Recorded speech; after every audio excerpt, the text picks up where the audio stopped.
नमस्कार दोस्तों जैसे कि आप सभी को पता है कोल्ड वॉर 2.0 शुरू हो चुका है और ये डोनाल्ड ट्रंप के अंडर में शुरू हुआ।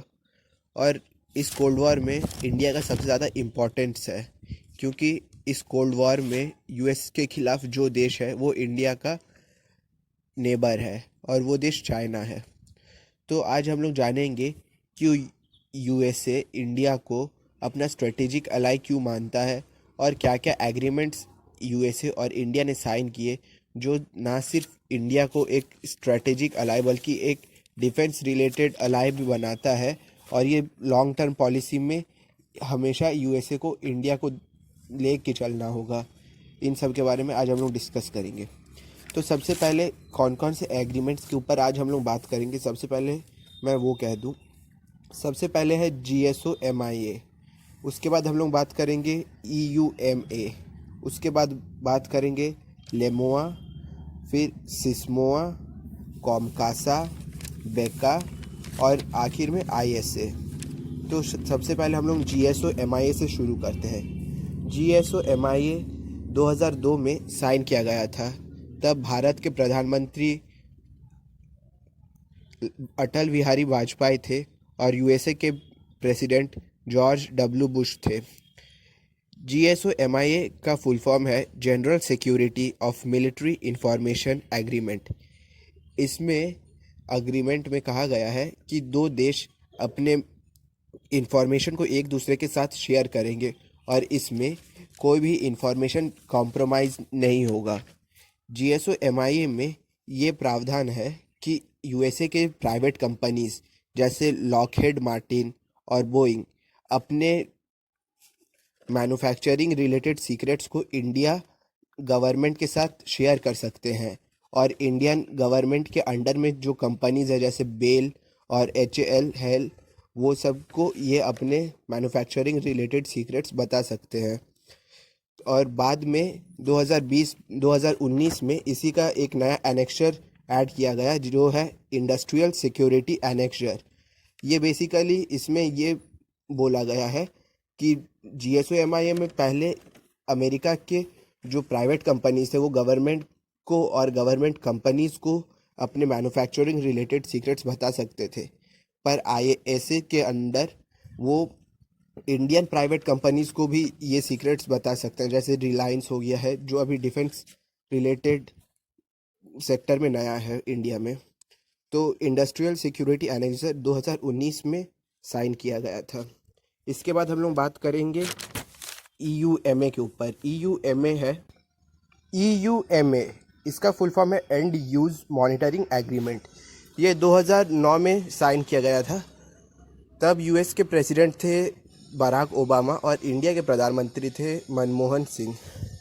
तो इस एग्रीमेंट में ये कहा गया है कि USA राइट्स अपना होल्ड करता है कि जो इक्विपमेंट्स उसने कहीं बेचे हैं वो कहाँ पर यूज़ किए जा रहे हैं। तो बेसिकली जैसे USA ने अपने F-16 विमान जो कि लड़ाकू विमान है वो पाकिस्तान को बेचे थे, तो USA EUMA के अंदर ये चेक करते रहता है कि पाकिस्तान ने उसको कहाँ कहाँ पर स्टेशन किया है और वो F-16 विमान को पाकिस्तान कहाँ कहाँ पर यूज़ करता है, और क्या पाकिस्तान F-16 विमान के जो डिज़ाइनिंग है वो किसी और कंट्री के साथ शेयर तो नहीं कर रहे जैसे चाइना के साथ। अगर USA को पता चल गया कि हाइपोथेटिकली अगर पाकिस्तान EUMA के अंडर F-16 विमान का जो डिज़ाइन है वो चाइना को बता रहा है और ये वायलेशन हो गया EUMA का, तो पाकिस्तान के ऊपर सैंक्शंस लग सकते हैं। तो पाकिस्तान को हमेशा ये बता के चलना होगा कि F-16 का वो कहाँ पर यूज़ कर रहे हैं और ये अपने ही सिविलियंस के ऊपर तो यूज़ नहीं कर रहे हैं और ये कहीं US के कोई अलाई को तो हार्म नहीं करेगा या फिर कोई USA का जो राइवल है उसको कहीं इसका डिज़ाइन तो नहीं बताया जाएगा। तो ये बेसिकली US इंटरेस्ट को देखते हुए बनाया गया है ताकि USA का जो डिज़ाइन है वो उसी के अलाई के खिलाफ या फिर उसके जो राइवल्स है उसके यूज़ में ना लाया जाए। इसके बाद हम लोग आते हैं, इसके बाद 2016 में लेमोआ को साइन किया गया था। इस वक्त USA के प्रेसिडेंट थे बराक ओबामा और इंडिया के प्रधानमंत्री थे नरेंद्र मोदी। तो लेमोआ का फुल फॉर्म है logistic exchange memorandum of agreement. ये बेसिकली ये बताता है कि यूएसए का कोई शिप या फिर कोई भी मिलिट्री रिलेटेड जो है नेवल, उसको इंडिया में कहीं पर भी रिफ्यूलिंग या फिर डॉक करने का इजाज़त है। और सिमिलरली इंडिया के जो नेवल शिप्स हैं या फिर कोई भी नेवल रिलेटेड एयरक्राफ्ट्स हैं, वो यूएसए के नेवल बेसिस को एक्सेस कर सकते हैं for the purpose of refuelling और फॉर डॉकिंग इट।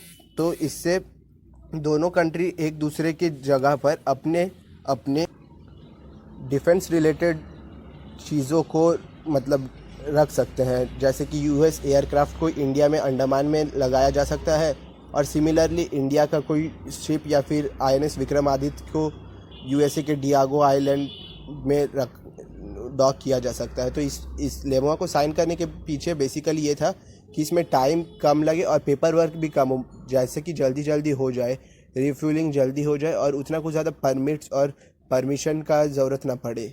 इससे कोई भी अगर बाद में फ्यूचर में कोई भी अगर ऑपरेशन होगा तो वो स्मूथली रन करे, ज़्यादा उसमें टाइम ना लगे। और आपको एक इंटरेस्टिंग बात ये बताना चाहता हूँ कि चंद्रशेखर जो 1991 में इंडिया के प्राइम मिनिस्टर थे, उनके टाइम में यूएसए ने अपने एयरक्राफ्ट को डिएगो गार्सिया से गल्फ रीजन में जब ले जा रहे थे तो वो इंडिया में उसको डॉक किए थे। और इसके लिए इंडिया में चंद्रशेखर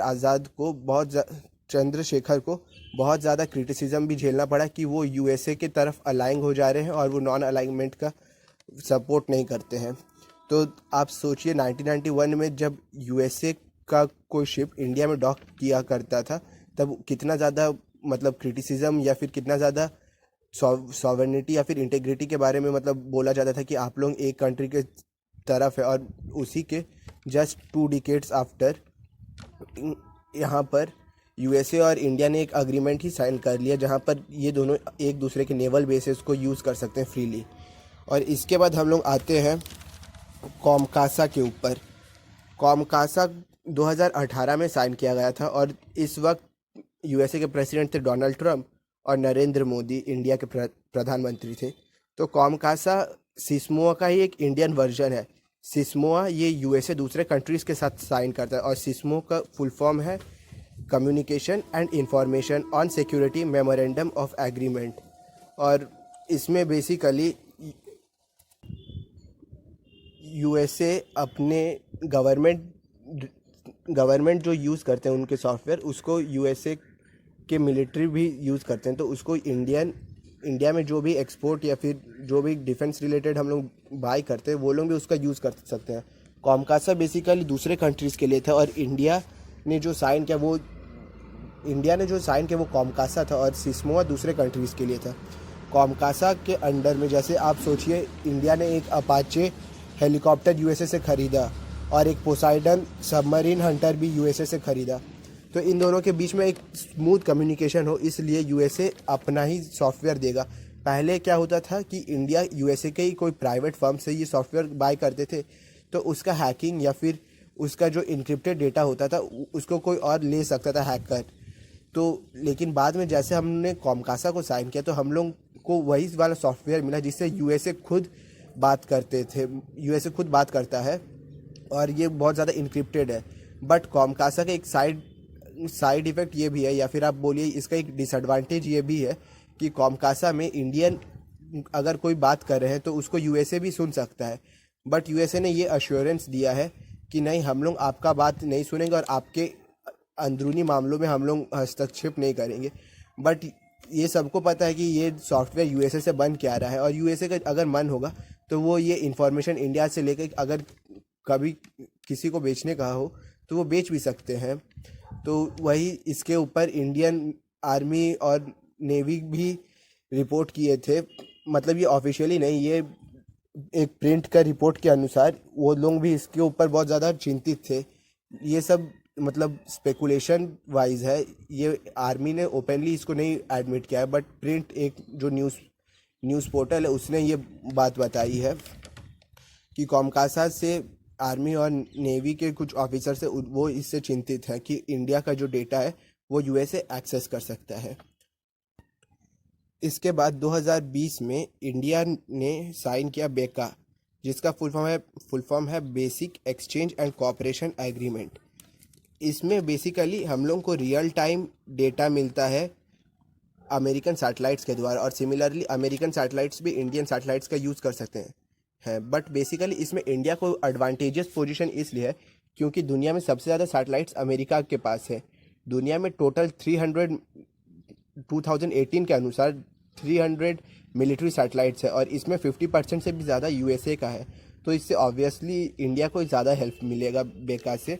और बेका में बेसिकली हम लोग को रियल टाइम एक्सेस मिलता है सैटेलाइट का। तो इसमें अगर सोचिए कोई मिसाइल हमने गाइड मतलब लॉन्च किया, तो इनिशियली जब वो लॉन्च होता है तब उसको पता होता है उसको कहाँ जाना है, लेकिन अगर रास्ते में थोड़ा सा भी वो अगर थोड़ा सा भी एंगल से अगर वो थोड़ा डिफ्लेक्ट हो जाता है तो उसको बाद में हम लोग ठीक कर सकते हैं बेका के अंडर, क्योंकि यूएसए के पास बहुत ज़्यादा सैटेलाइट्स है और वो हर चीज़ का मॉनिटरिंग कर सकते हैं।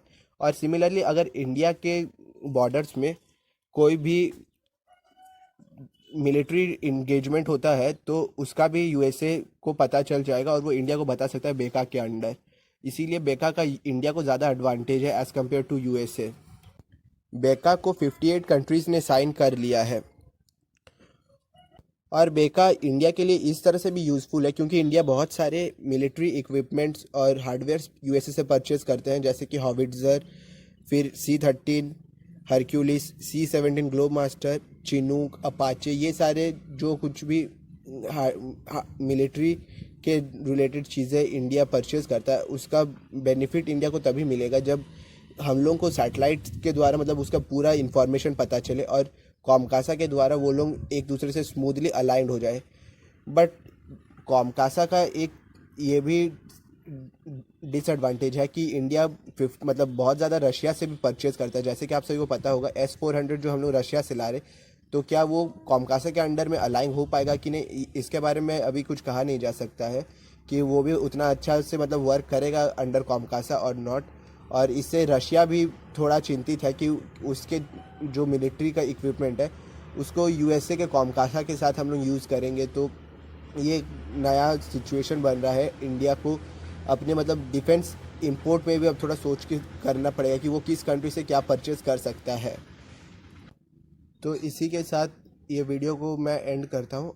अगर आप लोगों को जो कुछ भी इन्फॉर्मेशन मैंने दिया, अगर आप लोगों को उससे रिलेटेड कुछ क्वेरी है तो आप मेरे को कमेंट में बता सकते हैं या फिर मेरे को कोरा में भी आप पूछ सकते हैं।